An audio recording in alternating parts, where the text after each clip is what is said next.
If you're not a DIY type person, you can still make changes that will have a positive impact on your energy use. Changing some settings and a few personal habits can mean savings for you. Here are a few things you can do today to keep energy from going down the drain. Turn down the thermostat on your water heater. Many water heaters are set at 140 degrees or higher. Turning it down by just 10 degrees can result in significant savings over time. Now, don't go too low. A minimum of 120 degrees is needed to kill bacteria.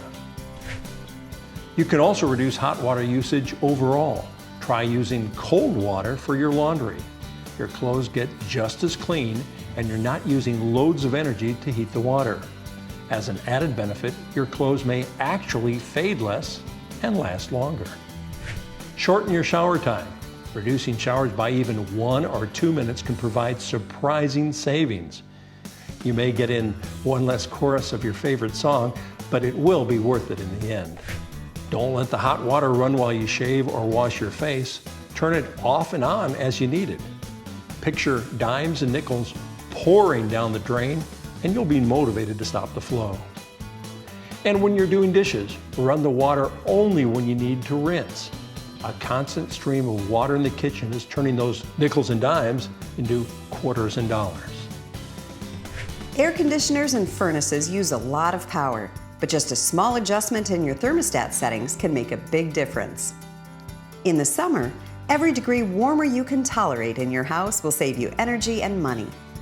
If you aren't in your house during the day due to work, that is the perfect time to let your temperature go up a bit. Energy companies, like Alliant Energy, even provide rebates for thermostats to help you with this. In the winter, setting your temperature just 2 degrees cooler can help reduce your winter heating use. Grab a sweater, a comfy throw, and some warm socks, and enjoy a hot cup of cocoa with your savings.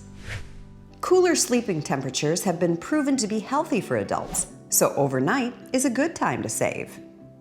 Ceiling fans can help you stay comfortable in summer and winter. Set your ceiling fan to blow down during the summer. It provides a cooling effect on the people in the room. In the winter, switch the direction of the ceiling fan and it will move the warm air from the ceiling back into the room. But if there's no one there to feel it, make sure you turn the ceiling fan off.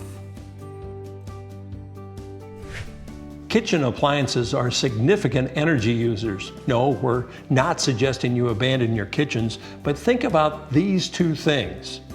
Many of us have a spare refrigerator that we use for extra foods and drink and for refrigeration during parties or holidays.